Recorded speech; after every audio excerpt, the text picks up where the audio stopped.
So, good morning, Bjorn. Good morning. Good morning. And how are you today, sir? I feel very relaxed, inspired.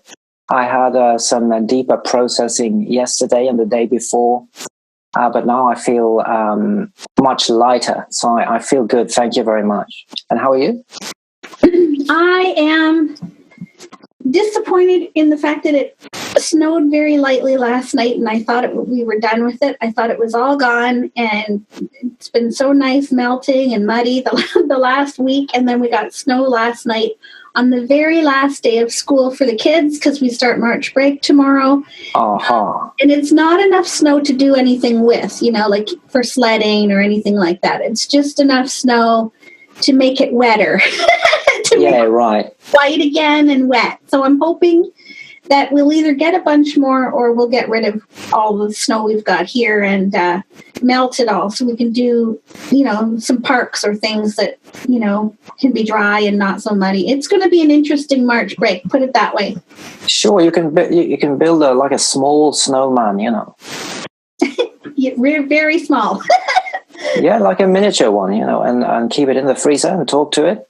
Yeah. That's right. Yeah. So what are we talking about here today, Bjorn? We just briefly discussed a little bit about you said something about your processing some things, and I know this is something that's happening for a lot of people. I've been on Facebook very sparingly the last few days. I'm trying to get away from all the social media so much, but I have noticed that there are a lot of people putting up blogs and putting up posts saying they're going through some challenging times, and people are, there's a lot of people sick, it seems like, or family members who are ailing and sick. And then on top of that, it seems like people have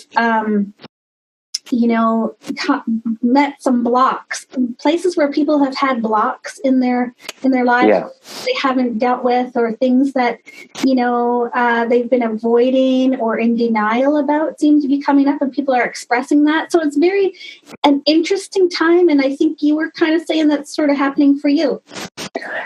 It certainly was, and I had a rather difficult childhood because I was a very vulnerable child. And for me, I can very clearly I can recognize what comes up in me. I remember how that was, but I don't identify with it anymore.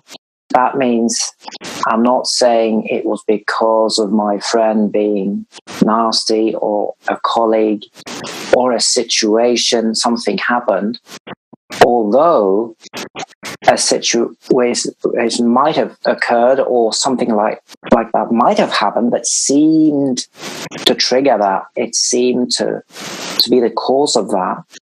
But I know that to process means to really feel it, if it's vulnerability or some sort of sadness. Let it come up. Not necessarily equate it or relate it to another person that said something, but not denying it either. Just let it come up. And then if there's a little bit of space, there is a little bit of a flicker of love there, even though the release itself in that moment is very painful. But that little flicker, all you need to say, and what I say is, I can feel the emotion, I can see the thoughts, but I am the seer and the feeler, but I am not the repressed emotion and I'm not the thought about it. And then I simply go on, and it's very important for me to then release. If there's tears, then cry. If there's a little bit of anger or whatever, let it out, but not setting it into a system where you say, this is your fault, this is my fault. Not organizing it into judgment, self-judgment or projection, but rather letting it come up and then release it by saying, I am the one that experiences this, but I do not totally identify with these feelings and thoughts anymore. So now I just rambling on about it, but this happens very quickly for me now. It just happens within a few seconds. I can just see it and go through it. But I've been processing all my life, from birth, when I was 5 years old, 10, 15, and everybody processes these things constantly. But of course, it's the heavier blocks or the density, the compressed feelings and the very negative thoughts. They are getting, of course, a lot of attention because they're so obvious these days. We're talking about it. We're not saying, oh, it's just, this is what it's like, being a woman or being a man, or this is, it's because of this job. It's because of this health issue. That's not absolute anymore. We are actually looking at this from a point of space or love or neutrality or light or whatever, and recognizing gradually now we are the entity or essence or energy that experiences this, but we can choose to release it by saying, I can see the negative thought patterns, I can feel, I can cry, and I can cry without judging myself. I can cry without blaming, and that changes everything. We don't then have to slog through the density of that energy anymore for years and years and years and years.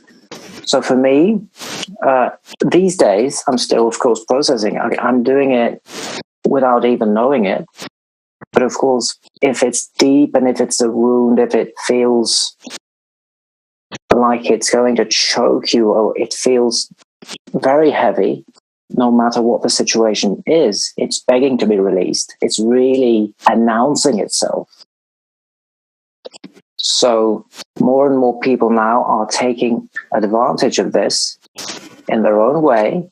They might have read something about it, maybe watched a video on YouTube, maybe whatever it is. You can be inspired by just a walk in nature. So many ways of getting that little bit of space where you have a representation of you, the essence of you. So many people are releasing these days because it's quicker. The blockages are very heavy, but you can release them. It's quicker. You don't have to totally identify and repress and spend years and years and years doing it. Not necessarily these days. So yes, today I feel very open, inspired. Yesterday and the day before, maybe some tears came up. I recognized it. It was that child. I didn't like going to school. For me, that was enough. I thought it was horrible. I didn't know why I could feel so much, why I was afraid. I didn't like people. I was suspicious. I felt bullied, but it wasn't all that bad. I was just very sensitive. And I remember how absolute that was, because back then I was processing that as absolute truth. Absolute truth. I identified with it. So there was a little bit of debris in there for me, a little bit of a cloud, a little bit of a debris that does filter, my perception on and off. It can be very stealthy, a very small little veil there that comes up on and off. But now it was time for me to release that. And for me, that was connected to some tears and not judging myself, not feeling weak and projecting it and saying, oh, the horrible world, the horrible people. And then I released it. But we're all processing more or less every day. And I like your attitude about it, Bjorn, because, well, and I want to circle back around to a lot of what you said, but I like your attitude about when you say that you realize that you were projecting things and it's not a bad world that's against you, and that you felt like there was evil going on, or this school wasn't right, or I don't want to be here because people don't like me, and so on.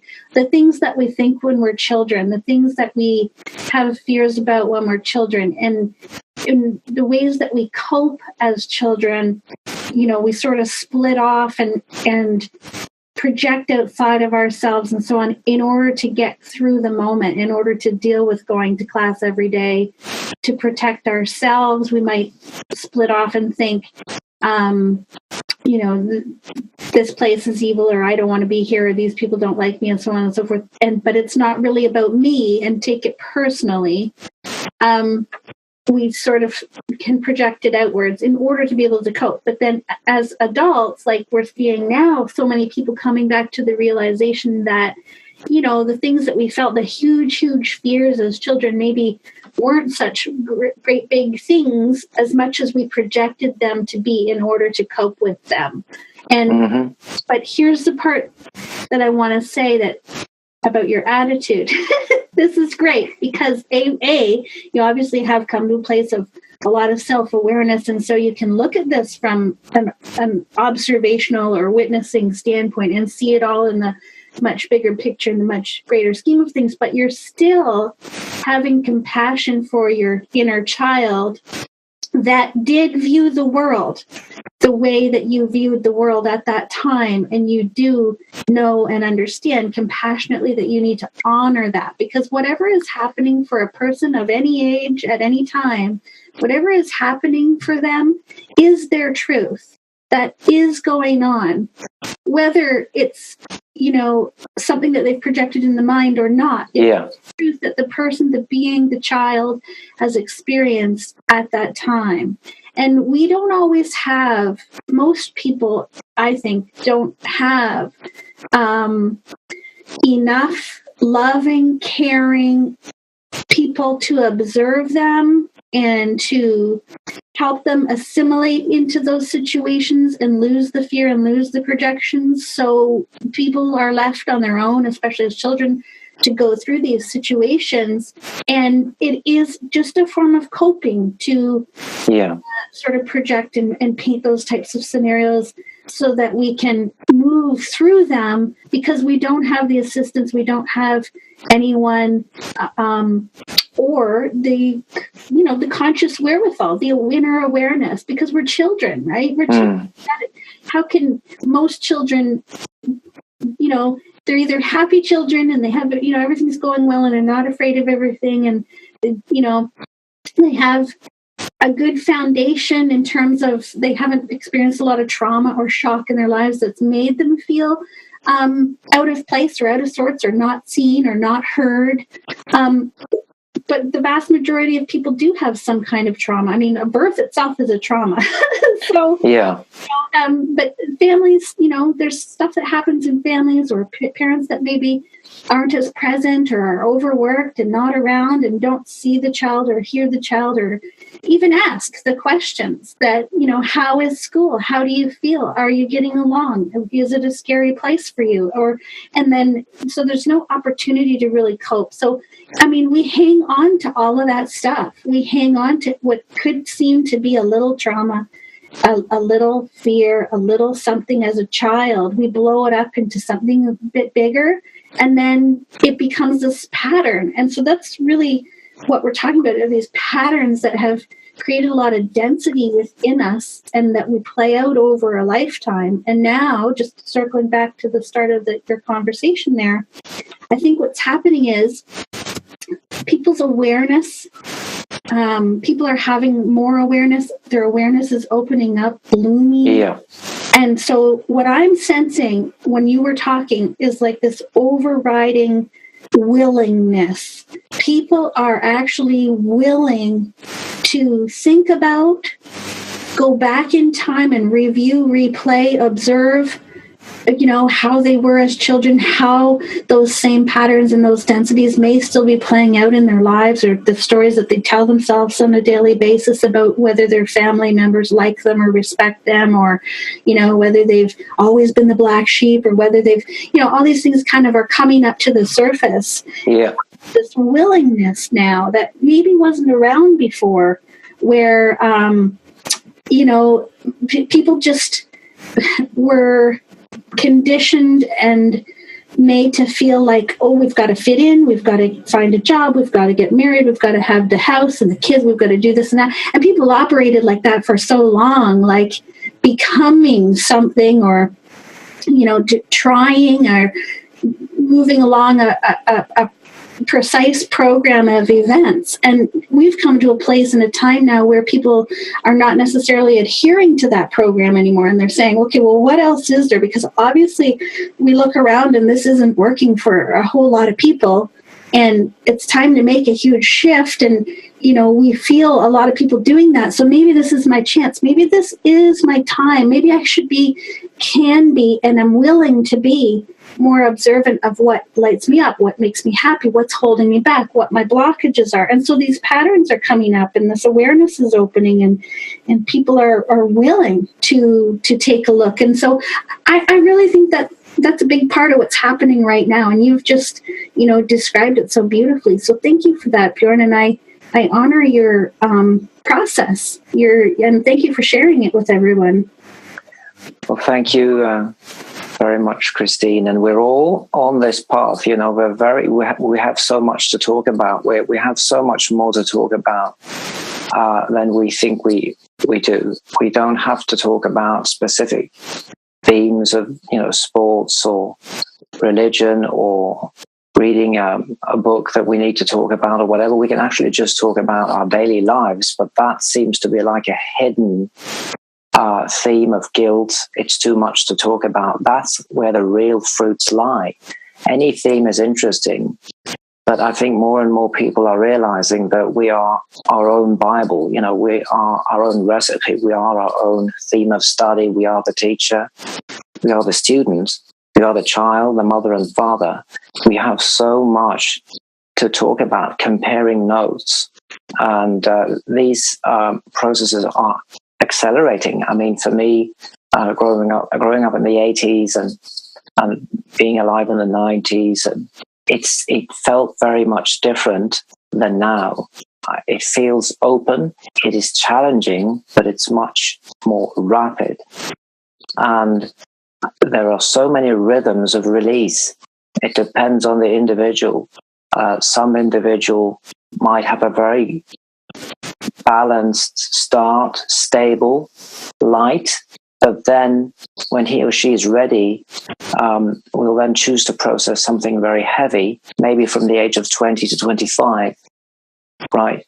Then you have, I think, a classical one where you have a rather rough start, but that means that the being has chosen that. There's a lot of force and light and power and wisdom in that being to be able to start off with that dense and negative beginning, seemingly without parents, seemingly without a balanced school system. Nothing is balanced.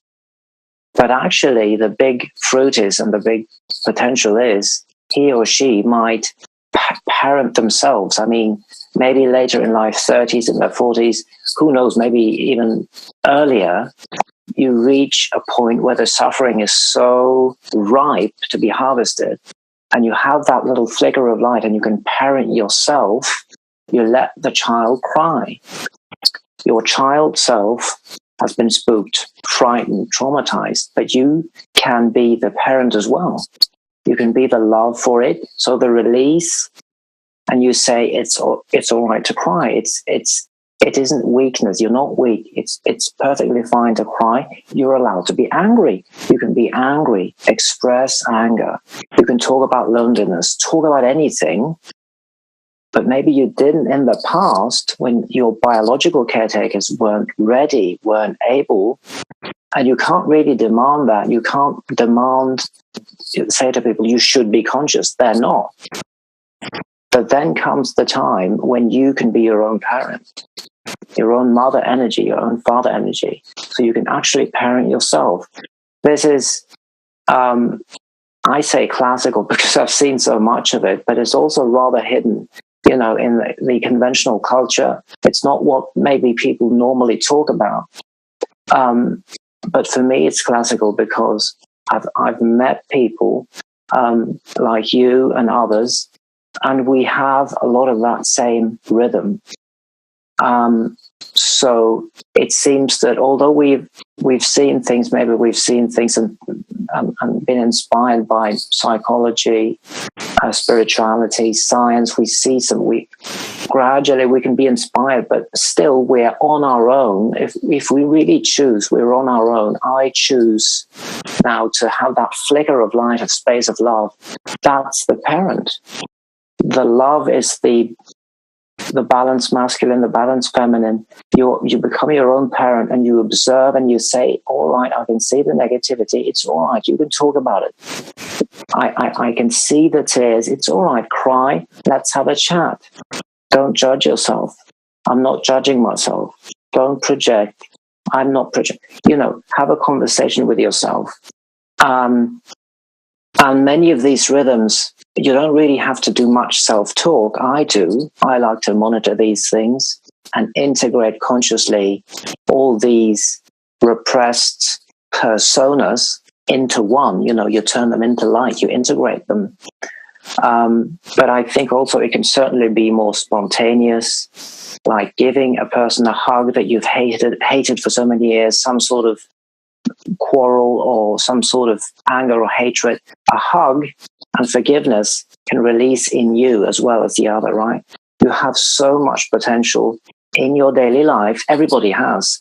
But these fruits have been hidden, and the cultures are only talking about the false feminine, the false masculine, the gossiping, the lying, or the attacking, or the domination. So the parents inside ourselves have been unbalanced, and the child is frightened.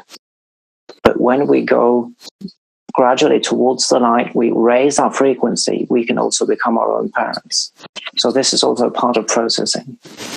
Yeah. Oh, and I mean, you know me, and I've talked to you before about how I spent a number of years, and I call it reparenting myself. Yeah. I had a couple of really great mentors in the past who knew that I had a very wounded inner child, and that I did not have a very good early childhood, or even right into my 30s. Right. I'm an extended child. Anyway, it took me, because I had so much stuff repressed, and because I had been in survival mode and soldiered on, and I got busy with the business of living and doing what was expected of me, and trying to survive and put food on the table and pay my rent and all of these, go to school, and I did all of that very much alone and myself. So I didn't have a lot of time for extracurricular, meditation or thoughts or thinking about the past or any of that. And I really suppressed and repressed a lot of things that needed to be healed, a lot of situations and so on. So when I got some coaches, in my mid to late 30s, I had a very hard time letting anything out or looking at the past or even remembering or recalling any of these events. Really, like I'd have flashes of, situations that I remembered where I wasn't supported or where I was in a lot of fear or those types of things. But overall, I really had a lot of blank spots, and I, couldn't really remember some stuff. So, with my coaches, I was encouraged to timeline things out, to go make an actual timeline chart of the things that I could remember. And then in the process of doing that and going back into those situations as the observer, as the person who's here now to reparent my wounded inner child, and to go through each step with as if I took my little me self and picked her up and dusted her off and pressed down and fixed her hair and said, listen, we're going to set you right up here on this shelf, and you're going to be fine. We're going to go through it together. We're going to look at each situation together. You're going to allow whatever comes up, whatever feelings, whatever emotions. You can be angry, just like you said. You can be sad. You can cry. Whatever. I'm here, and I'm not going anywhere, and we're going to get through it together. And just basically really almost treating my inner child like a cherished, doll or a cherished item, something that I can set up on a shelf, like sort of like a pedestal, right? Like putting myself on a pedestal and giving myself the honor, respect, love, care, attention, listening, and so on that I didn't receive in the past at those pivotal moments or pivotal times that were still coming up in my memory recall that had illustrated to me over the years that I was all of the opposite of those things, not worthy of care, not worthy of attention, not heard, not seen, and sort of to reparent or rebracket the situation into a place where I got what I never received. I got the love and attention that I didn't receive. And so I did go through that process several times because I could only do it in this is just me, but I could only do it in bite-sized chunks every once in a while when I could. Yeah. And moreover, the really, really deep stuff, I couldn't do it until I reached a place in my life where I didn't have to focus on normal things like work and survival and all that. I needed to actually have the space to be clear because there was so much fear around what I would uncover and what I would find. I thought, I might crack open and not be able to close back up. If I go into emotions, who knows where it ends, right? So it was a scary thought to even, and I would have to clear space. Some people have a big task or a job, something they've got to write or an essay, and they actually procrastinate and clean their desk and look at their files and call everybody back that they haven't called in a week and do everything else first to clear a space. It's kind of like that, but I had to, in a bigger, even bigger way, have this space in my life to just lock myself in a room for a couple of days, and go through it. And what you're saying now is that people don't need to do it in that way anymore. And I agree with you. I see that there's been a big change, just with the willingness, just with people observing that we all have stuff and we all go through stuff and we all deserve and I don't want to say need to honor that stuff because we don't all need to do it. Some people are perfectly fine, Yeah. forgetting about all of that and moving on.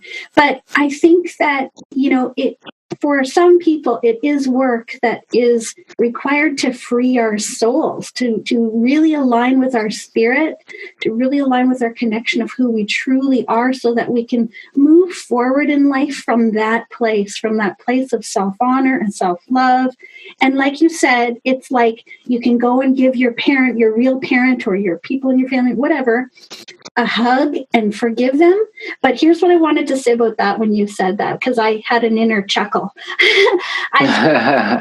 Well, I've done that. I have literally gone and hugged people and forgiven them. And the very next moment after that, and it's a beautiful moment. It's a beautiful moment of release for yourself. And you're feeling like, okay, I'm being, true to my spirit and letting this go for me and so on. But in the very next moment, oftentimes you register from the other person and you realize it hasn't been the same experience for them, and they don't really get what you're they don't really get where you're coming from. And I know what you mean. And this is the moment that I think is the most important. When you recognize that you are never going to get the apology that you feel that you deserve, you're never going to get the reciprocal, most times, 99% of the time, it is not an equal exchange of opportunity and energy and forgiveness and release and all of that. It's not equal. And this is the glorious part of it, because we don't need it to be. Exactly. Need it to be. And exactly. It's our part in it that matters. At the end of the day, it's really only our part. I mean, sure, it'd be nice if everybody, undid everything that they've ever done in the past or didn't do or didn't say or hadn't, been there for or whatever. And, it would be so nice to just clear all that up. But the reality is it just doesn't happen like that. And so, we can look at it in two ways. We can say, well, what's the point of going back and doing all of this stuff? Because these people are never going to see it. They're never going to understand me. It's not going to be whatever. and we can just decide not to do it and stay stuck in these patterns and stay stuck in this feeling this way about ourselves, or we can do what you said and go into it, clear it up for ourselves, and then recognize at the end of the day that these people have their own set of circumstances, just like ours, in their own lives and with the same sort of things, and they're going through the same thing too. So we can't all expect everybody to bend both ways, right? We can't, Absolutely. And in that moment, one person shifted, raised his or her vibration, and the other remained. But you can exist in different dimensions simultaneously. We can walk around, and one person has a certain vibration, another has a lower, tighter, compressed. Not that that's wrong, but you have people that are denser, more compressed. Some are very dense, and then you have lighter. So what happened for me is I saw that I am the one that needs to forgive me. So when you address the other person will feel that there will be a slight change, because you've understood that the judgment from that other person comes from a certain density. It comes from another world. It's another matrix where you can't really be seen, but that's good because you have to see yourself. So when you've seen yourself, you're not relying on other people to see you, and you understand that it was never personal. And so you shift into a higher vibration, and the other one remains at their current density, but there is no interaction of negativity, of spite, of hate, of violence, of projection. That goes away. And even though the other person might have some of that, it can't touch you because you've raised your vibration.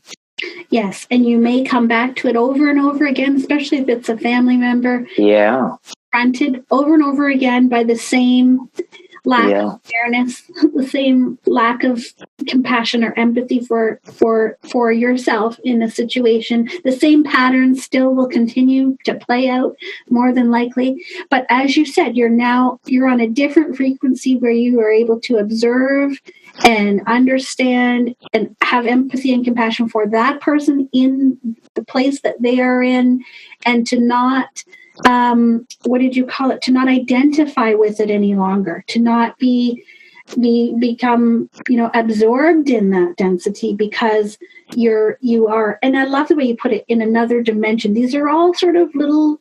We all have a separate frequency, a separate vibration. We have different densities. We have different dimensions, if you will, because how you see one thing and how I see one thing are from two different perspectives, or dimensions, if you want to say.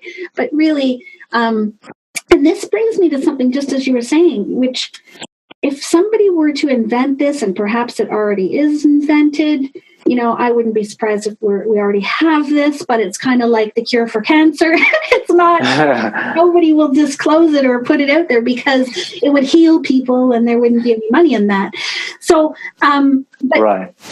so let's talk about, for just a moment, the frequency or the vibration of healing, because what we're saying is that if we can reach a level of forgiveness, compassion, empathy, joy, self-honor, self-love, really, if we can get to the place of like relief and joy over these types of situations and reach that vibrational frequency within ourselves, even if the other person hasn't met them or reached them, wouldn't it be something if we could have some sort of a healer, practitioner, something who could somehow make those frequencies jive between these, in these situations between people, between, me and my father, for example. If we could meet on the same frequency or vibration or level and dissipate all of the stuff, wouldn't that be something? Yeah, sure. I know what you mean, and I think that has occurred. But I know what you mean. So there's an automatic cleansing or healing for the other.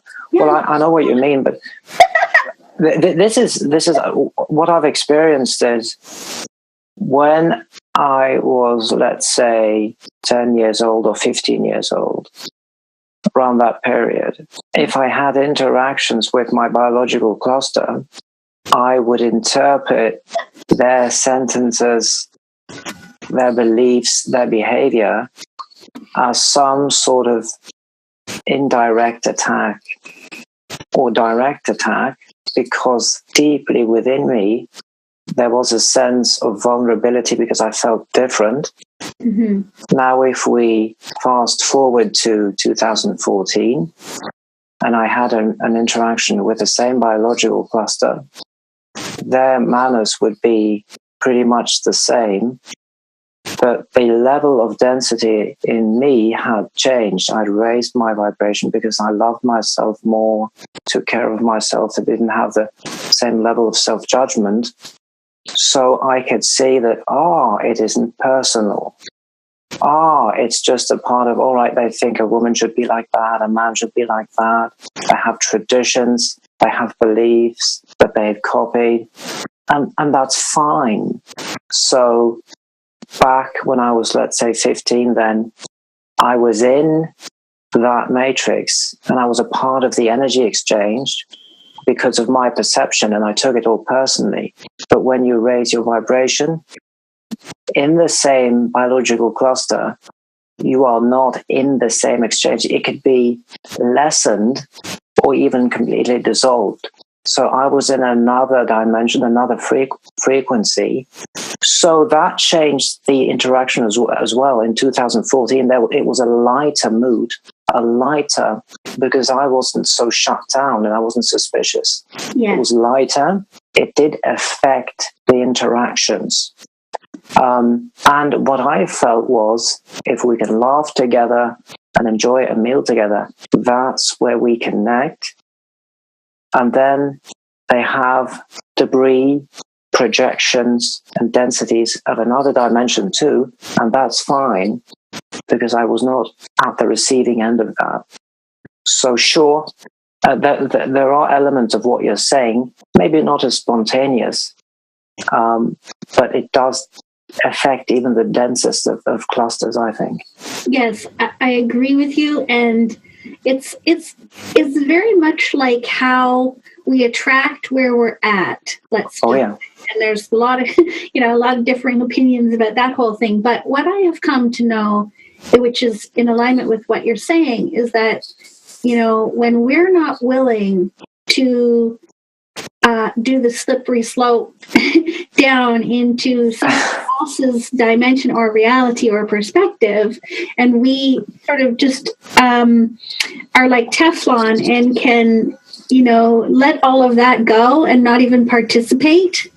Like, we recognize it, we observe it, we see it, we sense those energies, we sense that discord, and we just decide that, I see you and I'm not participating. and move on with, changing the vibration. I walk around changing vibrations all day long.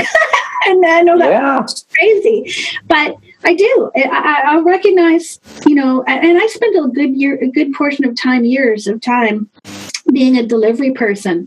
And so I would have to encounter new people, every 20 minutes or so, walk up to a door, and you never know you don't know who's going to answer, what they're in the middle of, if they're having a bad day, you don't know. And so, this is a great learning experience, because when you walk up to that door, it doesn't matter what's on the other side of the door. It doesn't change who you are, how much self-love you have, what's going to happen in your day. You're just going to observe, do what you came to do, have a few, inspired moments of conversation or not. Yeah. Every single moment is an opportunity to continue in your own flow, or decide that, okay, I am going to go down this slippery slope for a minute because there's a nugget here, there's a piece here, there's a fractal of me here, there is a fragment of something that I need to still collect and take another look at. And this is what we're talking about essentially, is people being willing to deal with the stuff so that it doesn't impact their ongoing life and their ongoing lifestyle and their ongoing moments of flow and their ongoing self-respect and self-honoring process that we're now, so many of us, willing to take a look at for ourselves and say, I want to live my life the way I want to live it. I want to live it in joy and in happiness, and I don't want to let all of this other stuff bog me down, and I want to create my life. I want to see things that show up in my life every day that are in alignment with my spirit, with my creativity, with what brings me joy, rather than sit in an office building all day, or rather than continue to deal with people who bring down my energy, or rather than, do what's expected of me, even though I don't feel like I belong in that typical situation that's expected. So, what a great time, and this conversation is so relevant to this time because of just that people I think are really starting to see and understand and do this self-honoring process and take a look at what hasn't worked. And it's a beautiful thing. I mean, it's messy. There's a lot going on with people, and a lot of, people that just need to, I don't want to say need, but people that, are becoming aware that there is an easier way, an easier way out of that density. So, I mean, it's a great conversation, and I hope it really serves people. There's another side to this. We should probably have another call, Bjorn, because the other thing that I found, and I don't want to make this call too long, but is that when we're in this space of cleaning it up, sorry, I don't know if you heard me because I was kind of lazy with my tongue there, but cleaning it up, I heard you very clearly. Yes. Cleaning it up. When we're in the space of doing that, what I have also found, and is that the more light and joyous and self-aware and awakened we become, again, it comes back to attracting where we're at. Sometimes we also attract things in that will surprise us, like sort of maybe take us offside a little bit, back down into one of those slippery slopes when we least expect it. Yeah. For me, I've witnessed this. It's happened to me many times. So I know it's a thing. I can't tell you exactly what it is. But for me, what I've come to think of it as is residual debris, where, we are going along tickety-boo and things are really coming. We're in a high place and a joyful place and so on and so forth. And then all of a sudden, whammo, we come across something, an argument with a relative or something that will sort of set us back a pace or two and make us go down that slippery slope a little bit. And I think that this is sort of a way of our higher self of, telling us, okay, hold on a second here, because there's something you haven't collected. You haven't, picked this piece up along the way. And it's really in your best interest for you to get this piece so that you can, become your best self. And it seems counterintuitive, but I've also had the best nuggets. I've had the best, ahas, the best level, raising of my consciousness and levels of awareness has come from these kind of, pitfalls along the way, or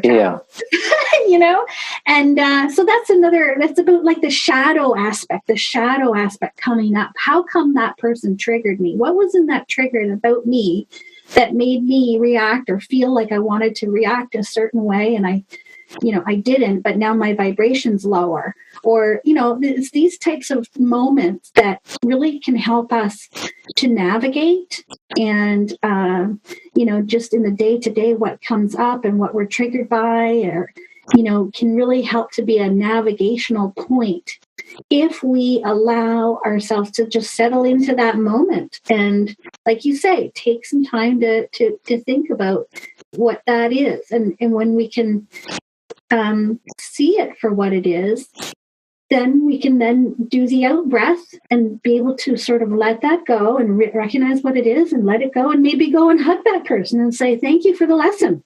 Thank you for being here in this moment to show me where I was holding on to something still. Absolutely. We always create these situations for ourselves, because if there's a squabble with our brother, we might shut down and just avoid him, or our mother, or a friend, and then it's repressed, and then the years go by. But then it happens again, maybe with a colleague, maybe a comment from the postman or a stranger. We're always given the opportunity to go into and feel and look at, is this who I am? Does this have an element of self-judgment? Is there space enough in me to release this? So these are rhythms, and many of us do postpone and avoid the biological cluster, and sometimes by trying to sort of camouflage or act as if we are like them and trying to repress what we're feeling because it's too much. But then the theme then, maybe we feel weak or maybe we're angry, the theme might pop up in our work environment or in our personal relationship with a spouse or a health issue, whatever it is, it'll keep coming up in order for us to transcend it. So it's not a curse, it's an opportunity. Mm-hmm. So the repetitions might take it might take different forms, because we do have the tendency to deny, repress, or simply numb ourselves, not feeling. So we and with people, with family, it's just too much. It's too much. But then that lesson might be transferred and worked with and healed, and then we might even finish it in the biological cluster when we're ready, a little bit more space there. So life always gives us the opportunity to advance and to accelerate the process. And some people will view that as adversity. But in the end, when there's enough space and the phases are more rapid and the release can be a few hours, not 5 years or 10 years or an entire life. When these rhythms are recognized in our lives, we will see them as opportunities, and we will see them as blessings. And then, the suffering won't be absolute anymore. Exactly. And it may even end in that generation and not be in these familial sort of patterns and habits. So beautiful, Bjorn. Thank you for bringing this topic up today. And I really enjoyed talking with you about this. And I think it's going to help a lot of people. If we can get some people to listen to it, it could be very useful for people. Yeah, sure. Well, thank you for being a part of this oneness, because we connected together and we chatted, and more people will talk together, chat, compare notes. The disease of love will spread because it's very contagious, and it's interesting. It's fun to observe, and then the release. We can take these moments where we can actually cry those tears, or allow ourselves to roar and vent and not judge ourselves. And I think this is just gathering pace. I think we'll make more videos, and people will recognize what we're talking about. Everybody will recognize, no matter if it's in the Chinese culture or the Russian culture, the American culture, because deep beneath all these isms and ideas and personalities, we all just want to process and reach those higher dimensions of love through the human form. We all have that in common. Yes, Oh, for sure, for sure. So I have a question for you, Bjorn. Yeah. What do you think that you might like to talk about next time? I have no idea. It can be a number of themes, but we can talk about role capturing, how darkness moves and captures roles through different cultures. We're coming from a very dense time where the culture of Australia or Africa or Chile, Norway, England, it's like we have these absolute roles where we seem to perceive differences. We seem to manufacture squabbles and strife and wars. And just a quick peek at how we can transform illusion into to grand cultures all over the world. It's like we can actually build civilizations through false role capturing. So we can have a look into that, and people will recognize it for sure. Okay, well, that sounds interesting, and something that I would like to talk about that keeps coming up in my dimension. Coming up in my reality and in my perspective is this idea that it's all in your head. Everything is in your head. And I keep hearing, people talking about different variations of that. So I think that's a theme in and of itself as well. Yeah, that would be fun. Yeah. What is our individuation, right? And how much is really just in our head, if not all of it. Absolutely. And again, so many people will recognize what we're talking about. The wording might be different, the perception might be a little bit different, but we've all experienced the enigma of our lives. Why does this happen? Why does that happen? But more and more we can see that we're actually creating this. So that's a very interesting subject, absolutely. Yeah. Okay. Well, thank you so much, Bjorn. And I wish you a fantastic day. You've already made your brilliant contribution for the day, so you can take the rest of the day off. Oh my God. Well, thank you. And thank you so much, Christine. Always a great pleasure to connect with you. And I can't wait to make the next video. Okay. Thanks, Bjorn. Thank you. Bye for now.